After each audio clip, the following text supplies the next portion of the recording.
سرورہ شاہا کریمہ دستگیرہ اشرفا حرمت روح پیمبر یک نظر کن سوئے ماں معین الدین حسن عالم پناہ بسوئے ماں غریبہ یک نگاہ پیر پیران میرے میرا شاہ جینا غوث پاک ایک نظر داری برحال ماں پریشاں غوث پاک لی خمسۃ اطفی بہا ہر رنگ وبائی حاطمہ المصطفیٰ والمرتضی وابنہما والفاطمہ بکار خیش حیرانم مغسنی یا رسول اللہ پریشانم پریشانم مغسنی یا رسول اللہ ندانم جست مل جائے ندارم جست ماوائے توی خود ساز و سامانم مغسنی یا رسول اللہ شہا بے کس نوازی کن طبیبہ چارہ سازی کن مریض درد عصیانم مغسنی یا رسول اللہ رضا یک سائل بے پر توی سلطان لا تنہر شہا بہر عزی خانم مغسنی یا رسول اللہ صلی اللہ تعالیٰ علیہ وسلم الہی خیر گردانی بحق مصطفیٰ و مرتضی و شاہ جیلانی و شاہ سمنانی آئیے اس ماحول میں کچھ بولنے سے پہلے اپنے اسلاف کے طریقے کے مطابق بارگاہ رسالت باب میں جی لگا کر بآواز بلند درود پاک کا تحفہ اس یقین کے ساتھ پڑھیں کہ ہم نادر شاہ کے آستانے سے بیٹھ کر پڑھتے ہیں مصطفیٰ مدینے سے خود سنتے ہیں اس یقین کے ساتھ پڑھیں کہ دور و نزدیک کے سننے والے وقان کانے لالے کرامت پہ لاکھوں سلام ہم یہاں سے پکارے وہ وہاں پہ سنیں مصطفیٰ کی سماعت پہ لاکھوں سلام اس یقین کے ساتھ پڑھیے گا واللہ کو سن لیں گے فریاد کو پہنچیں گے ایسا بھی تو ہو کوئی جو آہ کرے دل سے درود پاک پڑھیں اللہم صلی علی سیدنا مولانا محمد وبارک وسلم وعلی آلہ والسلام علیکہ یا رسول اللہ تنجینا بہا من الملاقات وتفضیلنا بہا جمیع الحاجات وتطہرنا بہا من جمیع السیئات وترفعنا بہا عندک اعلی الدرجات وتبلغنا بہا اقصى الغایات من جمیع الخیرات فی الحیات وبعد الممات انکا قریب مجیب الدعوات وانت علی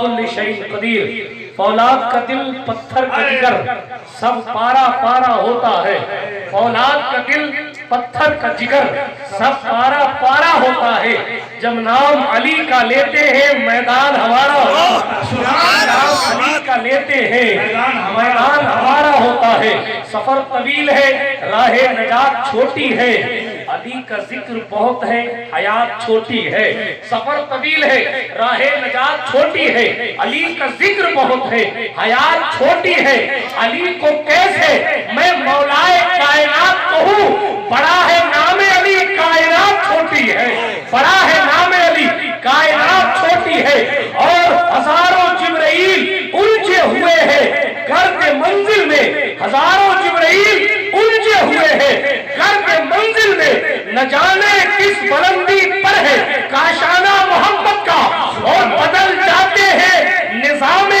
ہر دو عالم آنے واحد میں زمین آسمان کا سسٹم ایک لمحے میں بدل جاتا ہے بدل جاتے ہیں نظام ہر دو عالم آنے واحد میں اگر ضد پہ آ جائے کوئی دیوانہ محمد کا اگر ضد پہ آ جائے کوئی دیوانہ محمد کا یا پوچھ ان خرقہ پوشوں کی ارادت ہو تو دیکھ ان کو یدے بیضا لیے بیٹھے ہیں اپنی آستینوں میں جلا دیتی ہے شمع کشتہ کو موجے نفس ان کی الہی کیا چھپا ہوتا ہے اہل دل کے سینوں میں تمنا درد دل کی ہے تو کر خدمت فقیروں کی نہیں ملتے یہ گوہر بادشاہوں کے خزینے میں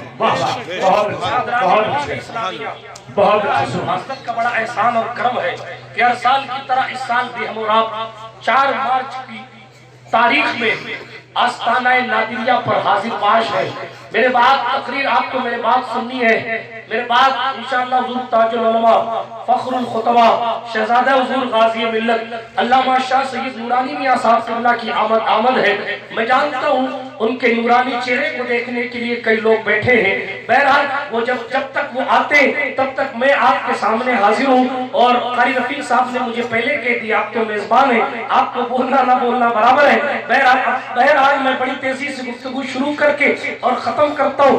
نادر شاہ سرکار علیہ رحمت و رضوان کا یقیناً یہ احسان ہے کہ ایک بار پھر میں آپ کے دربار میں حاضری کا شرف حاصل کر رہا ہوں. برادران ملت اسلامیہ, میں زیادہ لمبی چوڑی گفتگو نہیں کروں گا, لیکن چند خاص باتوں پر گفتگو کر کے اپنی قوم کو بیدار کرنے اور اس کے عقیدے اور اس کے معاشرے پر گفتگو کرنے کی کوشش کروں گا. برادران ملت اسلامیہ, اللہ رب العزت جل مجدہ الکریم نے یقیناً اپنے بندوں کو جس کو اپنا بندہ بنایا ہے, توجہ کے ساتھ سنیے گا, ساودھانی ہٹی تو درگھٹنا گھٹی.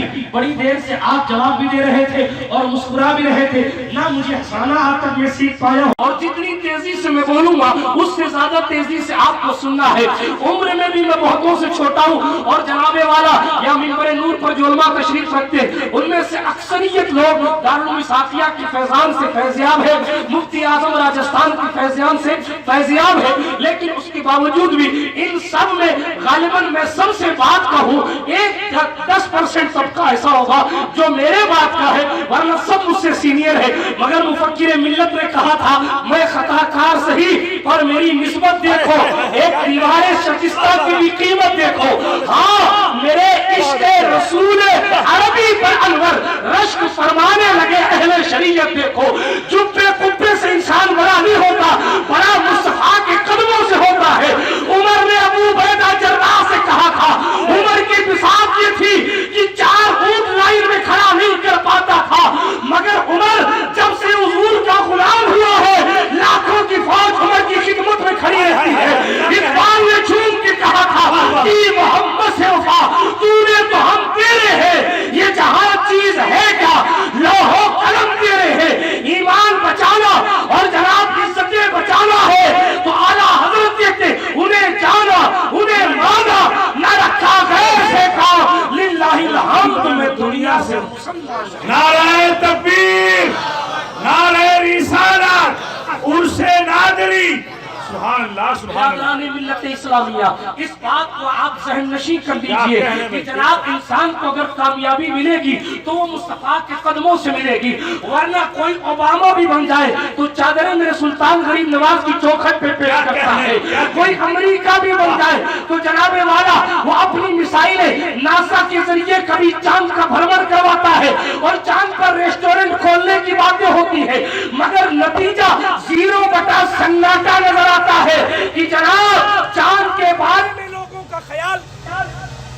کا خیال یہ کہ مصطفیٰ جان رحمت علیہ السلام کے غلاموں کو ہم یہ دکھائیں گے کہ ہم چاند پر پہنچ کر وہاں ہوٹل اور ریسٹورنٹ بنائے. مگر معاف کیجئے گا, کوئی انسان کتنی ترقی کر لے میرے مصطفیٰ کے تلووں سے لگنے والے ذروں کی بھی برابری نہیں کر سکتا, کیونکہ جناب والا وہ شہزادہ آمنہ خاتون کا تھا جو پالنے میں بیٹھ کر مصطفیٰ جان رحمت انگلی سے اشارہ کرتے تو چاند ہلتا تھا. امریکہ سمجھتا تھا ہم چاند توڑ دیں گے, مگر نتیجہ یہ آیا کہ میزائل کا کیا ہوا آج تک پتا نہیں. پتا کیا چلتا ہے, جو ڈرتے تھے دنیا سے انہیں کھا گئی دنیا, اور جو ڈرتے تھے خدا سے وہ چھا گئے دنیا. کیا کہنے بھائی, سبحان اللہ, سبحان اللہ. بہت صرف بات اتنی حضور کے ہو جاؤ, جو حضور کا ہو جاتا ہے پھر اس کی زندگی بھی اچھی ہوتی ہے, اس کی آخرت بھی اچھی ہوتی ہے. کوئی سید نادر علی شاہ سے پوچھنے نہیں جاتا آپ کا آدھار کیا ہے, آپ کا آدھار کیا ہے, کیا کہنے. بہت اچھے, اس لیے کہ ان کا آدھار مودی جی کے ڈیجیٹل نمبر تو نہیں ہے. کیا کہنے بھائی, بہت اچھے. ان کا آدھار تو مولا کائنات کا مشن ہے, بے شک. ان کا آدھار تو مصطفیٰ کی وراثت ہے. اور جب کوئی بھی حضور کو اپنا بنا لیتا ہے اور حضور اس کے ہو جاتے, دنیا کو نام نہیں پتا مگر مستان بابا کے نام سے سینکڑوں مزار آپ کی پوری دنیا میں بے شک. مستان کوئی نام ہوتا ہے, علماء تشریف رکھتے ہیں. مستان کوئی نام نہیں ہوتا, مجذوب کوئی نام نہیں ہوتا, ٹھیک ہے, لیکن غیبن شاہ کوئی نام نہیں ہوتا. اس کے باوجود بھیڑ پڑتی, وجہ کیا ہے, نام نہ دیکھو کام دیکھو. آج ہمارے معاشرے میں معاف کیجیے گا نام زیادہ ہے کام کم ہے. ہماری پیشانیاں سجدوں سے خالی ہو گئی. اور ہم دعوے دار ہیں کہ ہم نادر شاہ سے سچی محبت کرتے ہیں۔ انہوں نے آپ کے اور ہماری ہدایت کے لیے اپنے وطن کو چھوڑا، ہم نے بستر کو چھوڑ کر مسجد کو جگہ نہیں دی۔ کیا کہنا، انہوں نے اپنے گھر بار رشتہ دار کو چھوڑ کر اس جنگل کو منگل بنایا، اور ہم نے اتنی بھی تکلیف نہیں کی کہ اپنے بچے کو کسی مدرسے میں داخلہ کروا کے صحیح طور پر حضور کی وراثت دلوائی جائے۔ بزرگوں کا طریقہ کیا تھا؟ کرامتیں الحمدللہ مجھے بھی بہت یاد ہے، مگر سوچنے اور رونے کی بات یہ ہے کہ 60 سال تک عشاء کے وضو سے فجر کی نماز پڑھنے والی ذات غریب نواز کی حزینۃ الاسویہ میں روایت موجود ہے، 60 سال تک عشاء کے وضو سے فجر کی نماز غریب نواز نے پڑھی، مگر فجر بھی چھوڑ کر عشاء بھی چھوڑ کر اور پیدل اجمیر جانے کے قافلے سال سال پر حضور علیہ السلام کی سنتوں کو نہیں اپناتے، اور دعوے دار یہ کہ ہم سے اچھا کوئی نہیں۔ معاف کیجئے گا، سچائی ہے جو کڑوی ہوتی ہے، مجھے نہیں چاہیے نعرے، میں صرف آپ کے دل کی گفتگو کی بات آپ کے دل تک اپنی گفتگو پہنچانے کی کوشش کر رہا ہوں۔ کوئی ولی یوں ہی ہو جاتا ہے، کسی کو مرتبے یوں ہی مل جاتے ہیں، ہمیں ہزاروں سال نرگس اپنی بے نوری پہ روتی ہے، بڑی مشکل سے ہوتا ہے چمن میں دینور پیدا۔ بایزید بستانی جس کی ذات کا عالم یہ ہے کہ جناب سید الطائفہ جنید بغدادی کہتے ہیں جس طریقے سے فرشتوں میں جبریل کا مقام ہے ایسے ہی ولیوں میں بایزید کا مقام ہے۔ اتنا بلند پایا ولی کامل، وہ خود کہتے ہیں ایک دن میں نے ایک سمندر کو دیکھا، مفتی رفیق صاحب توجہ، سمندر کو دیکھا اور اس سمندر کے کنارے میں کھڑا ہوں، بایزید بستامی کہتے ہیں، میں اس سمندر کے کنارے کھڑا ہوں اور مجھے کہا گیا بایزید، نام طیفور ابن عیسیٰ ہے، ابو یزید بایزید کے نام سے مشہور ہے، بایزید یہ ایک سمندر ہے، سمندر کو پار کر کے تجھے جانا ہے۔ معلوم آپ کو جس کے تقوی اور طہارت کا عالم یہ، جس کے اختیارات کا عالم یہ کہ مصلح کسی جسم فروش عورت کے کوٹھے کے نیچے بچھائے تو مصلح بچھائے، جب تک تو وہ جناب والا بدماش اور بد کردارہ تھی، مگر مصلح جب بایزید اٹھائے تو اس خاتون اس عورت کو ولیہ بنا چکے تھے، جس کے مقام کو اللہ رب العزت نے اتنا بلند کیا۔ وہ بایزید کہتے مجھے کہا گیا بایزید تیرے اور حضور علیہ السلام کی حقیقت کے درمیان 1000 سے زیادہ منزلیں ہیں، 1000 سے زیادہ منزلیں۔ ہم سمجھتے ہیں بس حضور علیہ السلام کی سنتوں کو مجھے ہمارے حالات یہ ہے، نمازوں کو چھوڑتے رہے، میری قوم بیماری میں کوئی 3 پتی کھیل رہا ہے، کوئی لوڈو کھیل رہا ہے، کوئی تاش کھیل رہا ہے، کوئی جوا کھیل رہا ہے۔ آپ کو معلوم ہے 1 روپیہ حرام کا کھانا اپنی ماں سے 36 بار منہ کالا کرنا، بے غیرتی کی انتہا بڑھ گئی، اور ہم سوچتے ہیں 2019 کا نتیجہ بدل جائے گا۔ 1 روپیہ حرام کا کھانا، مکاشفۃ القلوب کے پہلے ہی بات میں روایت موجود، حضور فرماتے ہیں لوگوں 1 روپیہ حرام کا کھا کر اگر کوئی مر گیا، میں محمد اس کی سفارش نہیں کروں گا، فمأواه جہنم، اس کا ٹھکانہ جہنم، اللہ اکبر، اس کا ٹھکانہ جہنم ہو۔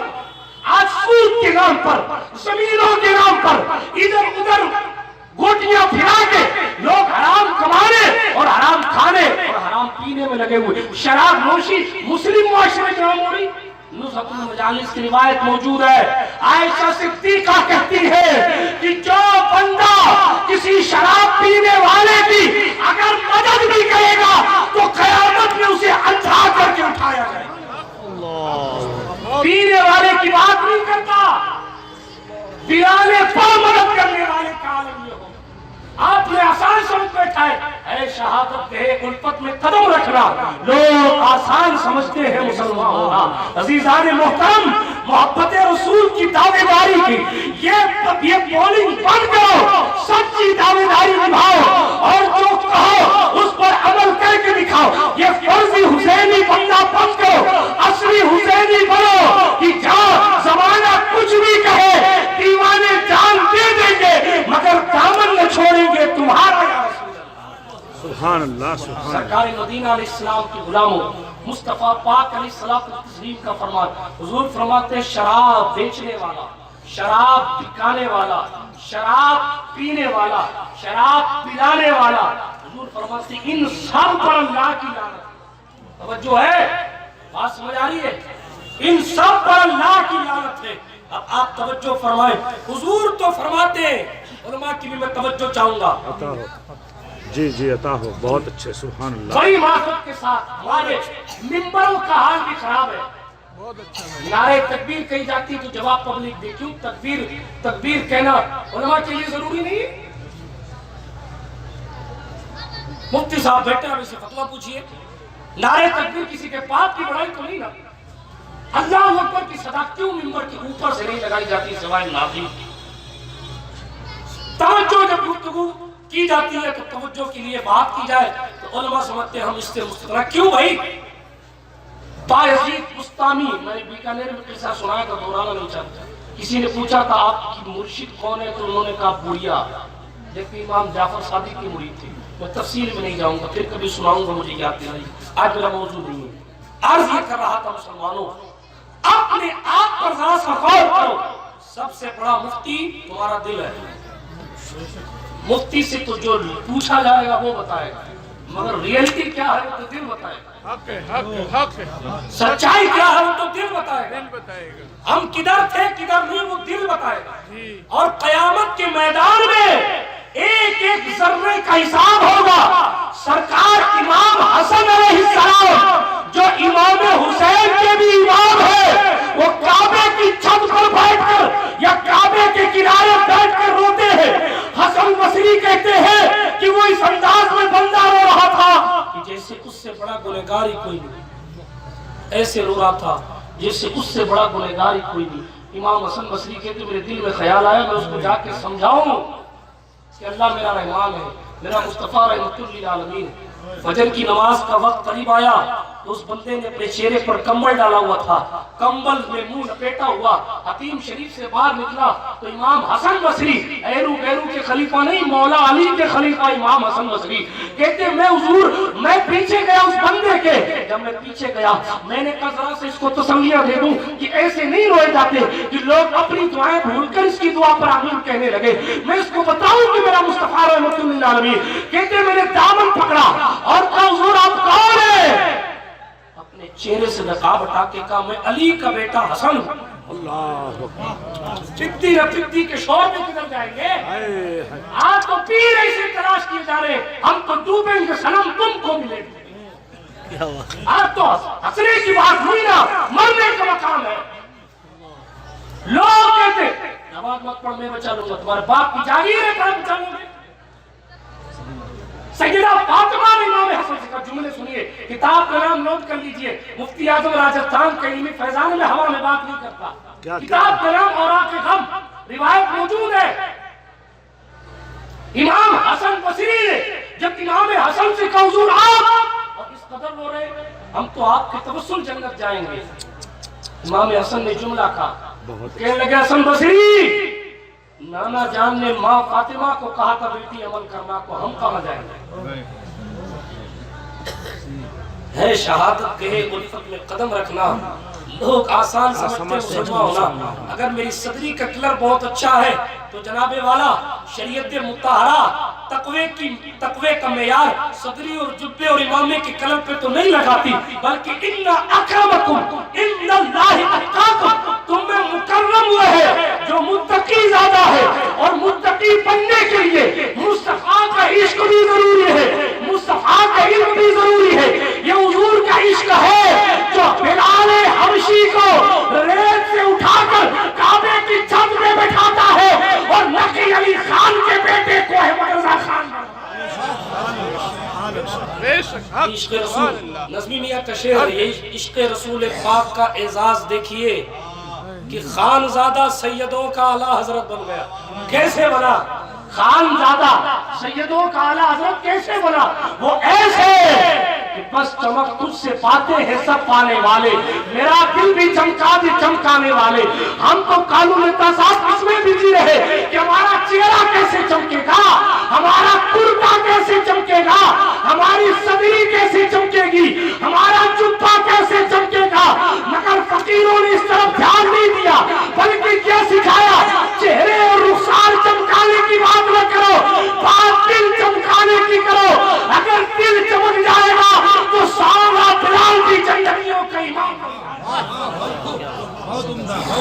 اسی لیے کہا میرا دل بھی چمکا دے چمکانے والے ریئلٹی کی طرف آئے، سچائی کی طرف آئے۔ اللہ والے اپنی زندگیوں کو اپنے مولا کے نام پر لگا دیتے ہیں، اور جب لگاتے ہیں تو جناب ان کی زندگی دیکھ کر لوگ سمجھ نہیں پاتے کہ یہ مصطفیٰ والا کہاں کا غلام چل رہا ہے۔ ہاں ایک بزرگ گزرے ہیں، ان کا نام خواجہ رسول نما، بہت مشہور خواجہ رسول نما۔ اب توجہ فرمائے کس انداز سے اللہ رب العزت نے اللہ والوں کو مرتبہ عطا فرمائے تھے۔ خواجہ رسول نما ایک راستے سے گزر رہے تھے، کئی دنوں بعد یہ قصہ یاد آیا، راستے سے گزر رہے تھے یا کسی مدرسے کے قریب سے جا رہے تھے۔ ہاں ایک مولانا صاحب معقولات منقولات پڑھا رہے تھے، اور پڑھاتے انہوں نے کہا کہ صاحب یہ جزء الذی لا یتجزا وہ آپ کی سمجھ کی نہیں ہے، وہ ادھر بھی آدھی سمجھ ہے، میں تھوڑا سا آگے بڑھ کے ہدایت لیکن پتہ نہیں شاید کسی کو سمجھ آئی آج تک کہ نہیں آئی۔ بہرحال چلے میں علمی گفتگو نہیں کروں گا، اس لیے کہ مولا علی فرماتے ہیں کلموا الناس علی قدر عقولہم، لوگوں سے ان کی عقلوں کے مطابق گفتگو کیا کرو۔ مسئلہ یہ تھا کہ وہ آسمان کی بات کر رہے تھے فلسفی صاحب، اور کہا آسمان پھٹ نہیں سکتا، پھٹ جائے تو جڑ نہیں سکتا، آسمان پھٹ نہیں سکتا، پھٹ جائے تو جڑ نہیں سکتا۔ کسی جیالے نے سوال کر لیا استاد جی اگر پھٹ نہیں سکتا تو حضور معراج میں گئے کیسے تھے؟ اور پھٹ گیا تو جڑ نہیں سکتا، تو آج تک آسمان پھٹا ہوا ہے کہ جڑا ہوا؟ سوال کرنے والے جیسے مولوی صاحب کو جواب نہیں آیا، اب وہ سوائے کتاب کے مصنف کی فاتحہ پڑھنے کے اور کچھ کر نہیں سکتے تھے۔ آخر کار وہ بڑے پریشان، مگر اللہ والے کا گزر وہاں سے ہوا، یہی خواجہ رسول نما کا وہاں سے گزر ہوا۔ شاگرد سوال کر رہے ہیں کہ صاحب آسمان کیسے پھٹتا ہے، اور اگر پھٹ جائے تو جڑتا نہیں، تو حضور معراج میں گئے کیسے تھے، آئے کیسے تھے؟ مفتی صاحب سے جواب نہیں بن پڑا۔ اللہ والوں کی شان یہ ہوتی ہے یہ بولتے نہیں ہے، دکھا دیتے ہیں۔ ہمارے یہاں یہ کمی آ گئی، ہم بول بول کے تھک گئے، مگر دکھانے والے تو چلے گئے۔ علم کتابوں میں رہا، دین کتابوں میں رہا، دیندار قبروں میں رہے، ہم تو یوں ہی بس پھر رہے ہیں الا ماشاءاللہ۔ سنیے عرض کیا کرو، آج تو ہمارے یہاں حال یہ نا، آپ نے کمال میاں سے سنا جب ابو جہل تھا کہ نہیں تھا میں اس کی گارنٹی نہیں لیتا، لفظ کافر ضرور روایت میں، وہ حضرت کی بات میں عرض یہ کر رہا تھا کہ جناب جب مذاق اس نے اڑانا چاہا تو اس وقت حضرت علی نے کسی سے ادھار پیسے مانگ کے نہیں دیے، بلکہ اپنے اختیار کا استعمال کرتے ہوئے دلیل دی نہیں بلکہ روشن دلیل دکھائی۔ بے شک پیسے تو کسی سے مانگ کے بھی دے سکتے تھے، مگر پھر ابو جہل کہتا ان سے لے کے دے دیے، مگر نہیں صاحب لے کے دینا کام تو نہیں ہے نا۔ یہاں تو ان کا پوتا جعفر صادق دم کرتا ہے، علامہ جامی نے اپنی کتاب 12 امام میں لکھا ہے امام جعفر صادق نے ایک کھجور کے پیڑ پہ پھونک ماری تو پھل تھا نہیں، آ بھی گیا، پک بھی گیا، ٹپک بھی گیا، کھا بھی لیا، اور لوگوں نے کہا حضور آج تک ایسی لذیذ کھجور کبھی کھائی نہیں ہے۔ جب لوگوں نے کہا، کسی نے دور سے دیکھا تو کہا یہ تو جادو ہے، تو حضرت امام جعفر نے کہا نہیں یہ جادو نہیں ہے، کہا نہیں یہ جادو ہے۔ امام جعفر نے کہا اللہ والے علی کی اولاد ہماری دعا اللہ قبول کرتا ہے، یہ کوئی جادو نہیں۔ کہا میں نہیں، میں تو جادو ہی مانتا ہوں۔ جلال میں آ کے نیتا جی امام جعفر نے کہا کوئی آج کا امام تو تھا نہیں رہا کہ استعفیٰ مانگ لیا جائے تو فوراً دے دے، کوئی اور جگہ دیکھ لے۔ وہ امام جعفر چھٹے امام کہتے ہیں نہیں صاحب ہم اللہ والے لوگ ہماری دعائیں۔ کہا میں نہیں مانتا، کہا اگر میں اپنی دعا سے تجھے کتا بنا دوں تو؟ حوالہ میں نے دے دیا، اللہ جامی کی کتاب 12 امام۔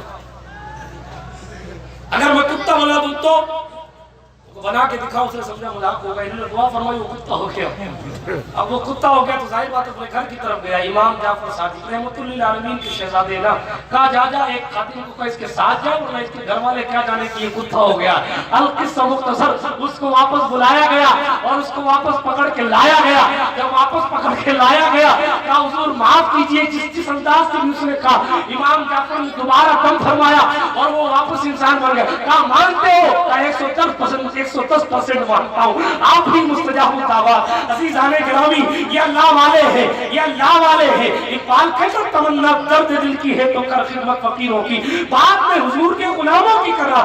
بات یہ آئی کہ صاحب حضور معراج میں گئے کیسے، آئے کیسے؟ رسول نے کہا چلو آؤ۔ دلی میں لال قلعہ دلی کا بن چکا تھا یا بن رہا تھا؟ لمبی چوڑی موٹی دیوار، اس کے قریب لے کے گئے خواجہ رسول نما، استاد بھی موجود ہے، شاگرد بھی موجود۔ شاگرد کا اعتراض آسمان پڑھ نہیں سکتا اور پڑھ جائے تو جڑ نہیں سکتا، جواب کیا ہے؟ تو خواجہ رسول نما جناب نے لے کے گئے اور قلعے کی فصیل کے کنارے کھڑا کیا اور کھڑے کر کے کہا بس یہیں دیکھتے رہو، آپ تعجب کریں گے۔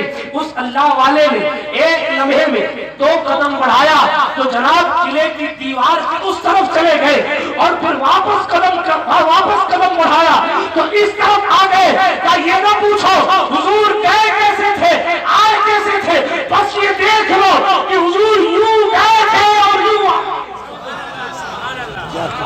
اللہ والوں کی شان یہ ہوتی کہ یہ جناب والا ایک لمحے میں دلیل دے دیتے، یہ دکھا دیتے ہیں، انہیں پھر کسی کی ضرورت نہیں۔ کوئی جا کے حافظ جمال سے کہے حضور صبح رمضان شروع ہو جائے گا، تراویح کے لیے حافظ صاحب چاہیے، نتیجہ آپ نے قصہ سن رکھا ہے۔ جناب چند لمحوں میں اپنا لعاب دہن ایک پنڈت جی کے منہ میں ڈال کر 30 پارے کا حافظ قرآن بنا کر حضرت حافظ جمال نے کہا لے جاؤ، کل سے قرآن مقدس کی تراویح یہی سنائے گا۔ عزیزان گرامی، سینکڑوں روایات اس موضوع کی بھری پڑی ہے جس میں آپ کو پتا چلے گا کہ اللہ والے نعرہ تکبیر، نعرہ رسالت، اشرفی دنیا۔ جی ماشاءاللہ، سبحان اللہ۔ تشریف رکھیں، درود پاک پڑھ لیں۔ مولانا محمد مبارک وسلم وعلى آل سيدنا مولانا محمد كما تحب وترضى بأن تصلي عليه الصلاة والسلام عليك يا رسول الله صلى الله عليه وسلم۔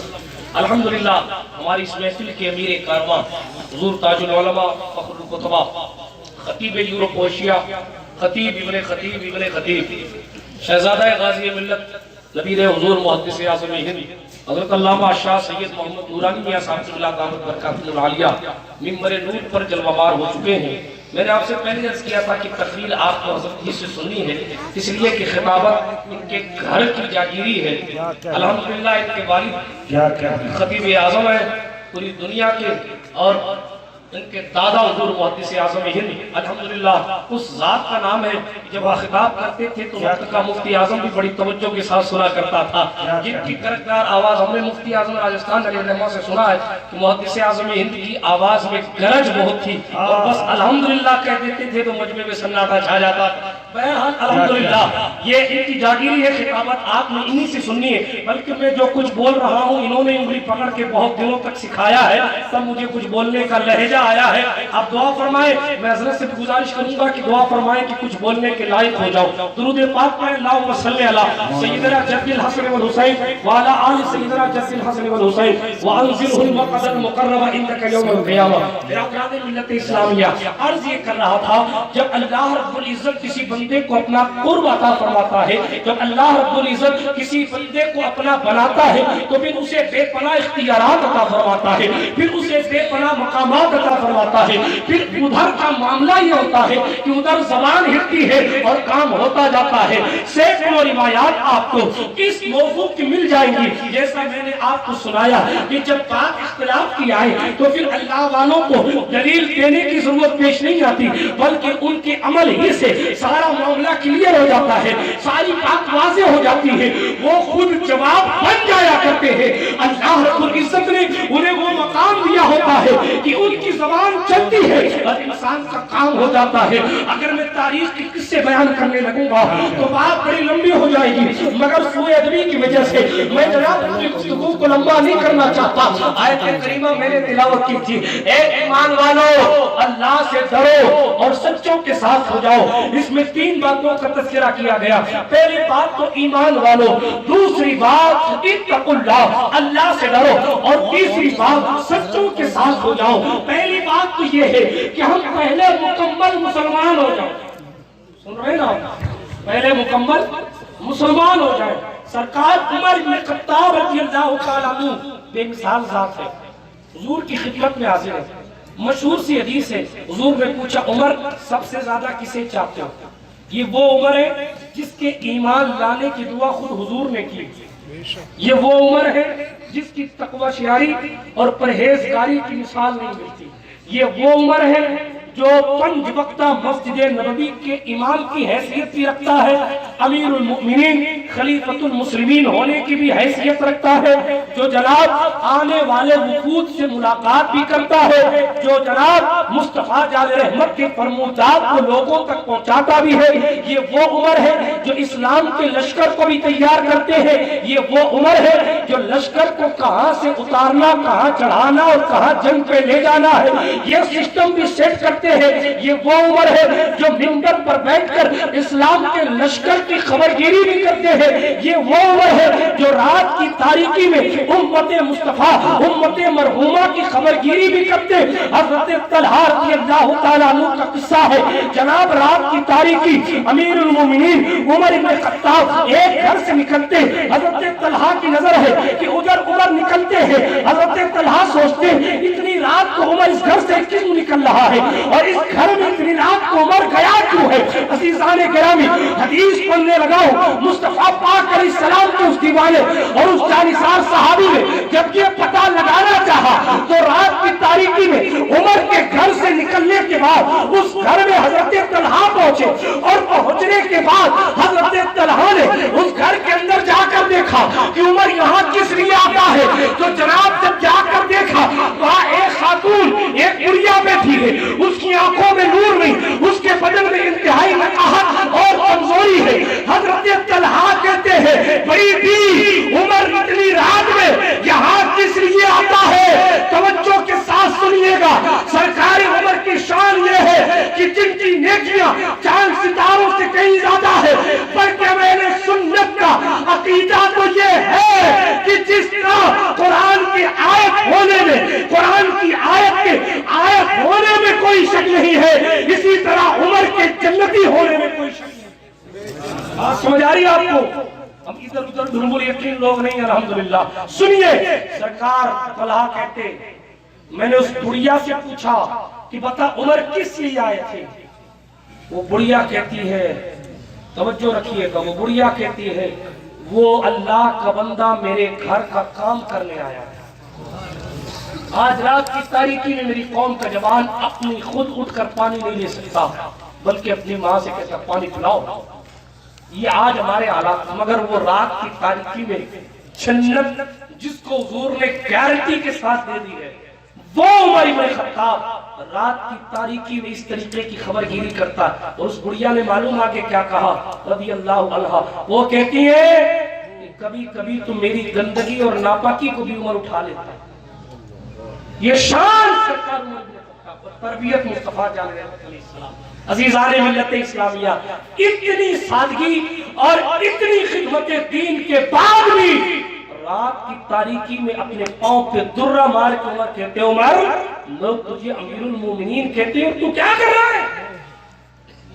مگر آج ہم اپنے اندر جھانک کر نہیں دیکھتے. عزیزان ملت اسلامیہ, بات عمر بن خطاب رضی اللہ تعالیٰ عنہ کے بیچ میں آ گئی. اللہ جل وجہ الکریم کے رسول نے ان سے کہا عمر سب سے زیادہ کسے چاہتا ہے. مشہور سی بات انہوں نے کہا اپنے آپ کو پھر آپ کو. حضرت عمر نے کہا حضور سے میں سب سے زیادہ اپنے آپ کو چاہتا ہوں, پھر یا رسول اللہ آپ کو چاہتا ہوں. حدیث صراحت کے ساتھ موجود ہے. حضور نے فرمایا عمر تیرا ایمان ابھی مکمل نہیں ہے. کیوں؟ اس لیے کہ سب سے زیادہ مجھے چاہو پھر کسی اور کو چاہو. ایمان تو یہ ہے, ایمان تو یہ ہے کہ اگر صحبہ میں ایک طرف نماز ہو اور ایک طرف حضور کی نیند ہو تو جناب فرض کو چھوڑ کر فرض عین پر عمل کیا جا رہا ہے. جناب ایمان تو یہ ہے غار ثور میں ایک طرف سانپ کا زہر ہو ایک طرف سونے کی نیند ہو تو نیند بچانی ہے جان بھلے چلی جائے, اسی کا نام تو ایمان ہے. مگر حضور کا عشق ہمارے دلوں سے کہاں گیا. شادیوں کے موقع پر حضور کی سنت ادا کرنے کے موقع پر ناچ گانے پر میری معاشرے کی عورتیں کود رہی ہیں. شراب نوشی کا بازار رت جگہوں میں گرم ہو چکا ہے اور کوئی کہنے کے لیے زبان بھی نہیں رکھتا. اور جناب والا معاف کیجئے گا حالات علاقے کے خراب سے خراب تر ہوتے جا رہے ہیں. میں گزارش کروں گا میں زیادہ جملے بول نہیں سکتا، اکیلا ہوتا تو کچھ بول بھی دیتا، مگر مجھے حضور تاج العلماء کی وجود مسعود کا خیال ہے۔ میں بڑی تیزی سے اپنے جملوں کو، اپنے الفاظ کے جاموں کو بڑی تیزی سے آپ کی خدمت میں پیش کرتا ہوں، بڑے احتیاط کے ساتھ۔ جناب اپنی زندگی کی خبر گیری کیجئے۔ اللہ سبحانہ و تعالیٰ نے ہمیں دل دیا ہے، دل سے بڑا کوئی مفتی نہیں ہے۔ آپ کسی بھی عمل کرنے کے بعد دل کی طرف دیکھ کر سوچ سکتے ہیں کہ یہ کام میں نے صحیح کیا، یہ غلط کیا ہے۔ عزیزان ملت اسلامیہ، عبداللہ ابن مسعود سے کسی نے پوچھا تھا، بات میں لمبی نہیں کروں گا، عبداللہ ابن مسعود سے کسی نے پوچھا تھا، حضور یہ بتائیں کہ اللہ رب العزت گناہ کرنے والے کی توبہ کو قبول کر لیتا ہے؟ حضرت عبداللہ ابن مسعود نے روتے ہوئے کہا، اللہ نے جنت کے 8 دروازے بنائے ہیں اور 8 دروازے بند بھی ہوتے ہیں، کھلتے بھی ہیں، مگر توبہ کا دروازہ اللہ نے ایسا بنایا ہے جو کبھی بند نہیں ہوتا ہے۔ حضور فرماتے ہیں التائب من الذنب کمن لا ذنب لہ، گناہوں سے توبہ کرنے والا ایسا ہے جیسا اس نے کوئی گناہ کیا نہیں۔ ایک نوجوان تھا، میں قصہ سنا کے اپنی جگہ لیتا ہوں، ایک نوجوان تھا، اس کا عالم یہ تھا جناب والا کہ یقیناً اس کے باپ کا انتقال ہو گیا بچپنے کے عالم میں، ماں نے اس کو پالنے کی وجہ سے جناب دوسری شادی نہیں کی، اس کی پرورش کے لیے دوسری شادی نہیں کی، اور پھر اس نے اپنی زندگی کی خوشیوں اور اپنے ارمانوں کی قربانی دے کر اپنے بچوں کو جوان کیا، مگر صحبت صالح ترا صالح ترد، صحبت طالح ترا طالح ترد، اچھوں کی صحبت آپ کو اچھا بناتی ہے، بروں کی صحبت آپ کو برا بناتی ہے۔ حضور فرماتے ہیں، حدیث مسلم میں موجود ہے، حضور نے فرمایا عطر بیچنے والوں کے ساتھ رہو گے یا خوشبو آ جائے گی یا پھر وہ تحفے میں تمہیں خوشبو دے دے گا۔ عزیزان گرامی، عرض کر رہا تھا اس کی لائن تھوڑا بگڑ گئی، اس کا پلیٹ فارم غلط ہو گیا، وہ غلط طریقے اور غلط روش پر چل پڑا۔ محترم ذرا سا توجہ فرمائیے، اب جب وہ غلط راستے پر چل گیا، اس کی ماں نے اسے بہت سمجھایا، اس کی ماں نے اس سے بڑی محبت سے سمجھایا، مگر وہ ماننے کو تیار نہیں۔ وہ نتیجے کی فکر کیے بغیر اپنی دنیاوی زندگی کو اور دنیاوی زندگی کے ذریعے آخرت کو خراب اور برباد کرنے لگا۔ برادران ملت اسلامیہ، اب اس کی زندگی یوں ہی چلتی رہی، ماں بڑی پریشان، شوہر کا سایہ نہیں، باپ کا سایہ اس کے سر پہ نہیں، بڑی مشکل سے ماں کماتی ہے، بیٹے کو جناب پالتی ہے اور پال کے بڑا کرتی ہے، لیکن بیٹا ہے برے دوستوں میں اور شراب نوشی اور جوا کی طرف نواز اللہ چلا گیا۔ نتیجہ یہ ہوا وہ خاتون سرکار امام حسن بصری رضی اللہ عنہ کی چوکھٹ پر بھی حاضر ہوا کرتی تھی اور ان کی باتیں سنا کرتی تھی۔ ایک دن امام حسن بصری سے عرض کرنے لگی، حضور ذرا کرم فرمائے میری اولاد پر، میرے بیٹے پر کرم فرمائے کہ وہ برباد ہوتا جا رہا ہے، وہ انتہائی گناہ میں ڈوبتا جا رہا ہے۔ سرکار امام حسن بصری نے دعا کی، مگر رب کی مرضی، جناب مقدر کی بات ہے، اللہ رب العزت جو چاہتا وہی ہوتا۔ ابو جہل یہ تیری قسمت، میں خانے میں تھا محروم رہا اور گھر بیٹھے اوے سے کرنی نے بھی عشق نبی کا جام لیا۔ یہ تو مقدر کی بات ہے، جسے چاہا در پہ بلا لیا، جسے چاہا اپنا بنا لیا۔ یہ بڑے کرم کے فیصلے، یہ بڑے نصیب کی بات ہے۔ عزیزان محترم سنیے، عرض یہ کر رہا تھا کہ جب امام حسن بصری نے دعا کی، خدا کی مرضی قبول نہیں، قبول کرنا نہ کرنا اس کی مرضی۔ اگر تاج العلماء کسی کے لیے دعا فرمائے اور خدا نہ کرے کہ وہ دعا قبول نہ ہو، تو ہرگز کا یہ مطلب نہیں ہے کہ جناب والا ان میں کوئی نقص معاذ اللہ یا کمی ہے، نہیں، میں دلیل دے رہا ہوں۔ حضرت نوح علیہ السلام نے دعا کی اپنی امت کے لیے، 900 سال تک قبول نہیں، کئی 100 سال اللہ کی مرضی، قبول کرے تو کرے، نہ کرے تو نہ کرے۔ اصل میں ماجرا یہ کہ ہمیں اللہ نے نبی ایسا دیا ہے کہ دعا تو بات کی چیز ہے، یہ خیال کرے تو فوراً باتیں قبول ہو جاتی ہیں۔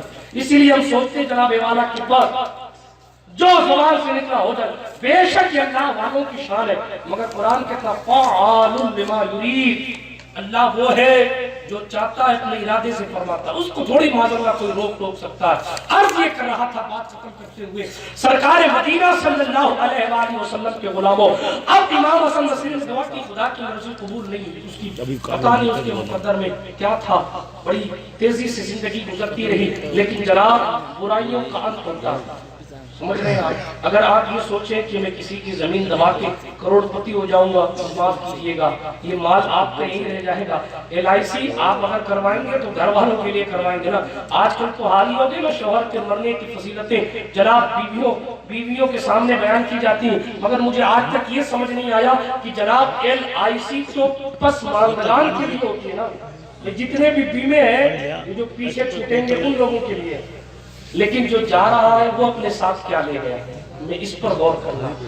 حضرت امام حسن بصری کی بات بڑی تیزی سے پوری کر دوں، دعا قبول نہیں ہوئی، وہ بیچاری نا امید ہو کر اپنے گھر آئی، اور وہ انسان وہ بیٹا اس کا برباد ہوتا رہا، برا ہوتا رہا، رسیوں میں ڈوبتا رہا۔ اللہ اکبر، حال یہ ہوا کہ جانکری کا وقت آ گیا، اس کی زندگی کی آخری سانسیں چلنے لگیں۔ توجہ کے ساتھ سنیے، میں آپ کو ختم کرنے لگا ہوں۔ جب اس کی زندگی کی سانسیں ختم ہونے لگی نا، تب اس کو خیال آیا اب کیا ہوگا۔ اب اس نے کہا امی جان امام حسن بصری سے کہو میرے لیے دعا کریں، توجہ ہے، میرے لیے دعا کریں، میرے لیے دعا کریں۔ حضرت امام حسن بصری سے کہنا اگر میرا انتقال ہو جائے تو میرے جنازے کی نماز پڑھا۔ ماں گئی، امام حسن بصری چوکٹ کر حضرت قیلولہ فرما رہے تھے، اٹھے کس لیے آئی ہو؟ کہ حضور میرا بیٹا بہت بیمار ہے، آپ دعا فرمائیں اللہ سے شفا دیں۔ اور اس نے کہا ہے وصیت کے طور پر اگر انتقال ہو جائے تو پھر میری جنازے کی نماز پڑھا دینا۔ حضرت جلال میں تھے، کہا نہ میں جنازہ پڑھاؤں گا نہ میں اس کے لیے دعا کروں گا، جاؤ۔ اپنا دروازہ بند کر لیا۔ بیچاری دکھیاری ماں، جوان بیٹا جاکری کے عالم میں، شوہر ہے نہیں، گود میں اپنے بیٹے کے سر کو لے کر روئے جا رہی ہے۔ مگر جناب والا ہر بندے کا مقام اپنی جگہ، مگر یہ صرف ماں باپ کی اسپیشلٹی ہے۔ حضور فرماتے ہیں جس طریقے سے نبیوں کی دعا امتیوں کے حق میں قبول ہوتی ہے، اسی طریقے سے جناب والدین کی دعا اپنی اولاد کے حق میں قبول ہوا کرتی ہے۔ میں آگے چلوں، ماں روتی رہی، مشیت کو ترس آیا، اس بندے کو بھی اللہ نے توبہ کی توفیق اس انداز سے دی کہ اس نے ندامت اور شرمندگی کا اظہار کیا۔ اس نے کہا میری ماں جب میں مر جاؤں تو مجھے قبرستان مت لے جانا، کہیں میرے گناہوں کی منحوسیت کی وجہ سے قبرستان کے اور مردوں کو بھی تکلیف نہ ہو۔ میں مر جاؤں تو مجھے میرے گلے میں پھندا ڈال کر گھسیٹنا اور مجھے اپنے گھر کی اسی دالان میں دفن کر دینا، تاکہ لوگوں کو پتا چلے کہ مصطفیٰ کے نافرمانوں اور اللہ کے نافرمانوں کا یہ حشر ہوتا ہے۔ ماں بیچاری سنتی رہی، روتی رہی، سنتی رہی۔ القصہ مختصر، اس کی روح قفس منصوری سے پرواز کر گئی، اس جوان شہزادے کا انتقال ہو گیا۔ جب اس کی آنکھیں بند ہو گئی، جب وہ اس دنیا پانی سے چلا گیا، ماں نے چیخ تو ماری مگر دروازے پر دستک ہوئی۔ اس سے پہلے کہ ماں کسی کے لیے گڈھا کھود کر اور اپنے بیٹے کو دفن کرتی، دروازے پر دستک ہوئی، دروازہ کھولا گیا، پوچھا کون؟ کہا حسن بصری آیا ہے۔ کہا حضور آپ نے تو منع کیا تھا، کہا مجھے میرے مولا نے کہا ہے، ہم نے اس کی توبہ بھی قبول کی ہے اور اس کے جنازے کی نماز پڑھانے کے لیے تجھے امام منتخب کیا۔ ایک بندہ اللہ کی رحمت کی طرف ایک قدم بڑھتا ہے اور اللہ کی رحمت اس کی طرف 10 قدم بڑھتی ہے۔ ایک جملہ اور کہہ دوں جو میں اکثر تقریروں میں کہا کرتا ہوں، ہماری فکر بدل گئی۔ ہم یہ سوچتے ہیں صاحب ہم نے فلاں میچ نہیں دیکھا تو کیا دیکھا، فلاں جھگڑا نہیں دیکھا تو کیا دیکھا، کوئی کہتا فلاں فلم نہیں دیکھی تو کیا دیکھی، مگر ہمارے بڑوں کا ماجرا اور تھا، ہمارے بڑوں کا حال اور تھا۔ مفتی اعظم ہند کہتے انہیں نہ دیکھا تو کس کام کی ہے یہ آنکھیں کہ دیکھنے کی ہے ساری بہار آنکھوں میں، جس نے دیکھا وہ کہتا کتنے مہر علی، کتنے تیری صلاح، گستاخ اکھیاں، کتنے جاریاں، جس نے دیکھا وہ کہتے پیش نظر وہ نو بہار، سجدے کو دل ہے بے قرار، روکیے سر کو روکیے، ہاں یہی تو امتحان ہے۔ لوگ کہتے حضور وہ بڑے لوگ تھے، انہوں نے دیکھا۔ میں اپنی تقریروں میں واللہ تاج العلماء کا شعر بطور دلیل پیش کرتا ہوں، کوئی یہ نہیں کہہ سکتا کہ انہی کو دکھتا تھا، ہم کو نہیں دکھتا، بلکہ حسن و جمال مصطفیٰ دکھتا ہے آج بھی۔ عشق بلال مل گیا جس کو نصیب سے۔ وآخر دعوانا ان الحمدللہ رب العالمین۔ خاک مجھ میں کمال رکھا ہے، بس مصطفیٰ نے سنبھال رکھا ہے، تیرے عیبوں میں ڈال کر پردہ مجھ کو اچھوں میں ڈال رکھا ہے۔ یہ قصہ لطیف ابھی نہ تمام ہے، جو کچھ بیان ہوا وہ آغاز باب تھا۔ السلام سبحان اللہ، سبحان اللہ، ماشاءاللہ کیا محبت ہے۔ تقریر سنتے سنتے مائک بھی ساتھ جا جب تک چلیں گی نور کی سانسیں میرے حضور. کیا یہ کہیں حضور تاج العلماء کا شعر ہے، مگر آپ میری اکثر تقریروں میں سن لیں گے. جب تک چلے گی نور کی سانسیں میرے حضور، ہوتی رہے تو بھاری سلام. اس غریب سے میں اپنی گفتگو ختم کرتا ہوں. مفتی رفیق صاحب کے علاقے میں 26 تاریخ کو انشاءاللہ لکھو والی میں حاضری ہوگی. جو کچھ بچا ہے انشاءاللہ وہاں گفتگو کی جائے گی. السلام علیکم ورحمۃ اللہ. سبحان اللہ سبحان اللہ. ماشاءاللہ حضرت قبلہ سے